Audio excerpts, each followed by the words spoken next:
নমস্কার বন্ধুরা, আমি আবার চলে এসেছি তোমাদের কাছে একটা নতুন ব্লগ নিয়ে। সপ্তমীর সকালে আমরা পুজো দেখতে গিয়েছিলাম পূর্ব বর্ধমানের মানকরের আর এক জমিদার বাড়ি কবিরাজ বাড়িতে। আমরা যাচ্ছি সেই জায়গায় যেখানে 1960 সালে পরিচালক মৃণাল সেন তার বিখ্যাত সিনেমা 22শে শ্রাবণের শুটিং করেছিলেন, সেই জায়গাটা দেখতে। মাঝপথে পড়ল বেশ ঘন এক জঙ্গল। দারুণ ছিল অভিজ্ঞতাটা। জায়গাটা সবাইকার পছন্দ হওয়াতে মাঝপথেই গাড়ি থামানো হলো। বেশ খানিকটা সময় কাটালাম আমরা ওই জঙ্গলটায়।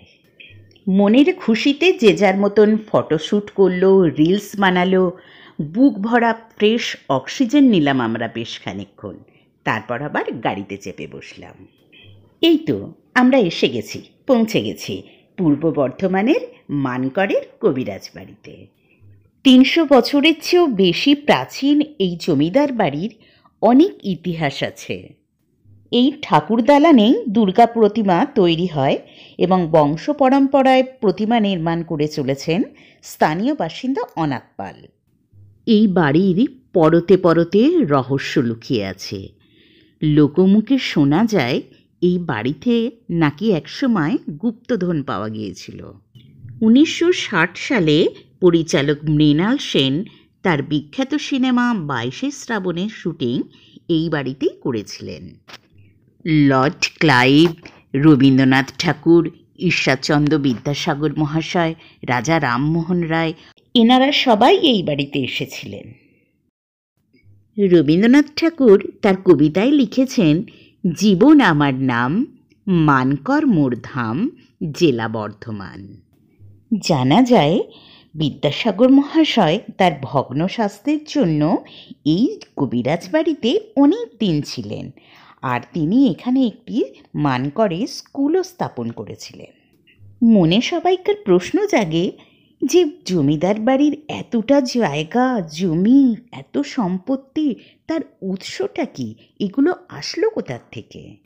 এই বাড়িতে এখন যারা আছেন তাদের মুখে শোনা যায় ওনাদের পূর্বপুরুষরা বর্ধমান রাজার কবিরাজ ছিলেন।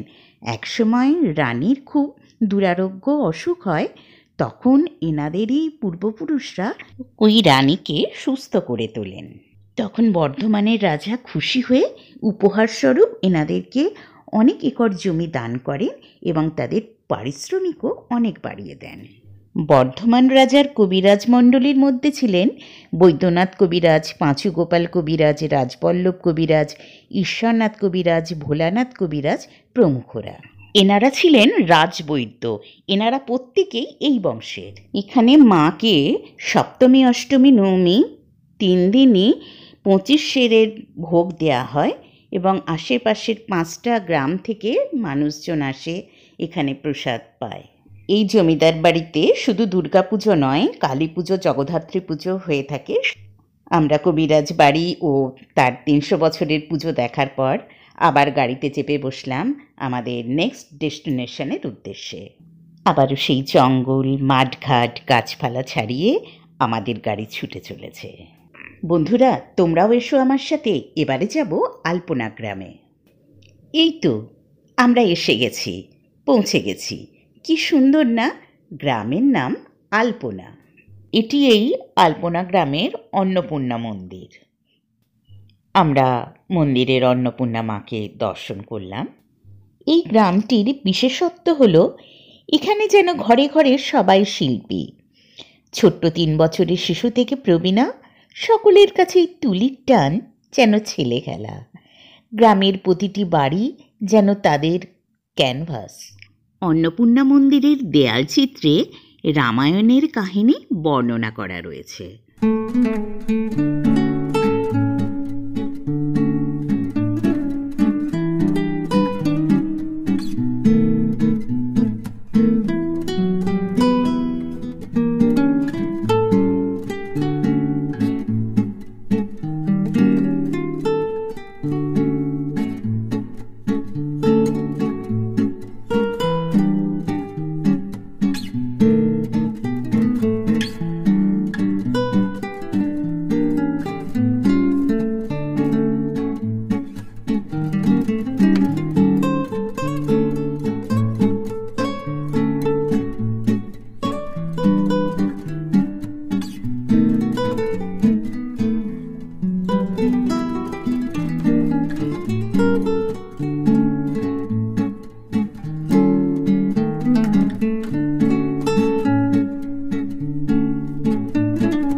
এরপর আমরা পুরো গ্রামটা ঘুরে দেখলাম।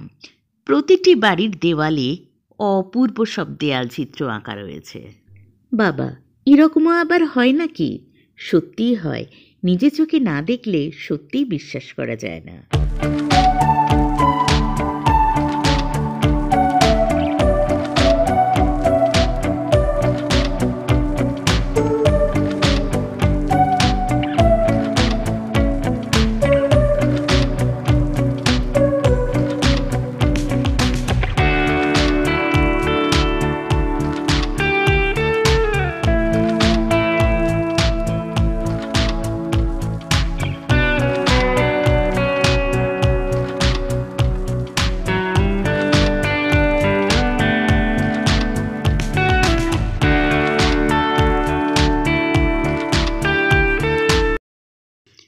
প্রতিটি দেয়াল চিত্রে এক একটি পৌরাণিক কাহিনী বর্ণনা করা রয়েছে। গ্রামটিতে কিছু প্রাচীন মন্দির আছে দেখলাম, যেগুলো রক্ষণাবেক্ষণের অভাবে প্রায় ধ্বংসাবশেষে পরিণত হয়েছে। এখন ছবিতে যে বাড়িটা দেখছো, যার সামনে প্যান্ডেল করা, এটাই হচ্ছে নতুন করে করা দুর্গা মণ্ডপ। আর তার ঠিক পাশেই রয়েছে ধর্মরাজের মন্দির। আমি মুঠোফোনে গ্রামের ছবি তুলছি দেখে গ্রামেরই এক বধূ আমায় জিজ্ঞাসা করল, দিদি আপনারা কি কলকাতা থেকে আসছেন? আমি ওনাকে জিজ্ঞাসা করলাম, তোমাদের গ্রামে যে প্রাচীন মন্দির আছে এই সম্পর্কে তুমি কি কিছু জানো? আমাকে কিছু বলতে পারবে? হ্যাঁ বলুন, আপনার নাম বলুন, আগে পরিচয় দিন। মাকড় জেলার রামসাই গ্রামে স্বর্গীয় নারায়ণ কন্যার মেয়ে আমি, এবং অষ্টম কন্যা নাগ কন্যা ঘরের মেয়ে। আমার নাম সুচিমা, স্বামীর নাম জয়ন্ত রায়, ছেলে স্বরূপ, মেয়ে অনামিকা মুখোটায় বিয়ে হয়েছে। আর এই যে চারটে শিব দেখছেন, ওই দ্বিতীয় নম্বরের শিবটা আমি বৌমা, এবং একটা বোন ছিল, বোনের ঘরটা করেনি। এটাই 400 বছর হয়ে গেল। আর এখানে ধর্মরাজ আছে, আমার সেবা আসছে, ওখানে তুলবেন। ওইখানেও 5 সেবাই 16 আনা পুজো দেয়। আপনারা কলকাতা থেকে এসেছেন, আমার খুব ভালো লাগছে। এই ছোট পাড়া মেয়েটি এসেছে, আমার খুব ভালো লাগছে। তা তুমি এসো আমার সঙ্গে, তোলো, পাশে যাও, বসো বসো বসো, এখানে তো বসো। হ্যাঁ, আমার নামটা তো আমি বললাম। তা আবার আমাদের বাড়ি আসবেন, এই নিয়ে নমস্কার করলাম। ঠিক আছে, ঠিক আছে। আর আপনাদের এই যে আলপনা গ্রাম, হ্যাঁ না, আলপনা গ্রামটা অ্যাকচুয়ালি নয়, কাগজ কলমে লবণদার বড়ডোবা মৌজা। আচ্ছা আচ্ছা। আর এইটা ইদানিং 3 বছর নাম দিয়েছে মান করে প্রফেসর অনব ঘোষ, ও আমার দেওর হয়। আচ্ছা। আনন্দ কাকা, স্বর্গীয় আনন্দ কাকার ছেলে, বড় ছেলে উনি। আচ্ছা, খুব ভালো প্রফেসর হিসেবে।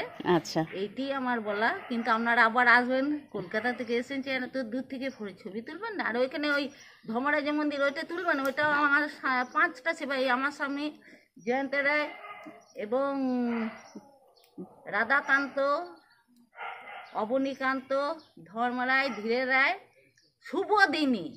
এরা কে ছিলেন আপনার?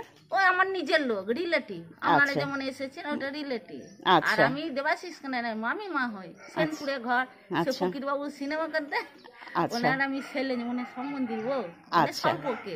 আচ্ছা। আর এই যে আপনি পুরনো যে মন্দির সম্পর্কে বললেন, ঠিক আছে, সেইটার ব্যাপারটা আরেকবার বলুন। 400 বছর এই ঠাকুরগুলো হয়ে গেল, যতগুলো ঠাকুর দেখছেন 400 বছর হয়ে গেল। আচ্ছা। এবার এটা স্বর্গীয় সুশীলাই ছিল, এখন নারায়ণের ছেলেরা ভোগ করছে। এটা আমরা ছিল। আচ্ছা, ঠাকুর চালানো তো চারটিখানি কথা নয় দিদি। এই যে সেবা, এগুলো আবার সকালের দিকে সেবা হয়ে গেছে, আপনারা ভালোভাবে তুলুন। এই নমস্কার করলাম। হ্যাঁ হ্যাঁ হ্যাঁ, ঠিক আছে, ধন্যবাদ, অনেক ধন্যবাদ আপনাকে। নমস্কার। গ্রামের মানুষরা স্বভাবতই খুব সরল হয়, ওদের সাথে কথা বলতে আমার ভীষণ ভালো লাগে। কলকাতা থেকেই আমরা ঠিক করে এসেছিলাম যে আজকের লাঞ্চটা আমরা কোনো হোটেল বা রেস্টুরেন্টে করব না। এই গ্রামেই যদি এতজনের খাবারের সুযোগ থাকে তাহলে এখানেই করব। এখানে অন্নপূর্ণা মন্দিরের যিনি ম্যানেজার আছেন, ওনার সাথে আমরা আগেই যোগাযোগ করেছিলাম। উনি আমাদের বললেন যে না, আপনারা আসুন, এখানে ব্যবস্থা হয়ে যাবে। এটা হলো মাটির দোতলা বাড়ি, খড়ের চাল, মাটির বাড়ি, মাটির সিঁড়ি। এই বাড়িটাতেই আমরা আজকে দুপুরের খাবার খেলাম।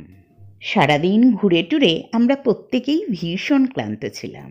আর ওই প্রচণ্ড খিদের মুখে ওদের বানানো গরম গরম ভাত, ডাল, শাক ভাজা, আলু পোস্ত, দেশি মুরগির মাংস যেন অমৃত মনে হচ্ছিল। তার উপর গ্রাম্য সরল মানুষগুলোর আতিথ্যতা, এগুলো আমরা কোনো মতেই ওই হোটেল রেস্টুরেন্টে তো পেতাম না। আমি আমার সব দর্শক বন্ধুদের উদ্দেশ্যে বলছি, তোমরা যদি সময় সুযোগ করতে পারো তো একবারই গ্রামটা এসে ঘুরে যেতে পারো। কথা দিচ্ছি ভীষণ ভালো লাগবে। আর যদি এখানে এসে খাওয়া দাওয়া করতে চাও তাহলে আমাকে একটু কমেন্টস করে জানিও। এখানকার যিনি ম্যানেজার আছেন ওনার কন্ট্যাক্ট নাম্বার আমি তোমাদেরকে দিয়ে দেব। কেমন লাগলো ভিডিওটা জানাতে ভুলো না কিন্তু। আর যদি ভালো লেগে থাকে অবশ্যই আমাকে একটা লাইক দিও, আর বন্ধু হয়ে আমার পাশেই থেকো। আজ তবে আসি, আমাকে আবার কলকাতা ফিরতে হবে। খুব শীঘ্রই দেখা হবে আবার তোমাদের সাথে। তোমরা প্রত্যেকে সুস্থ থেকো, ভালো থেকো, সাবধানে থেকো।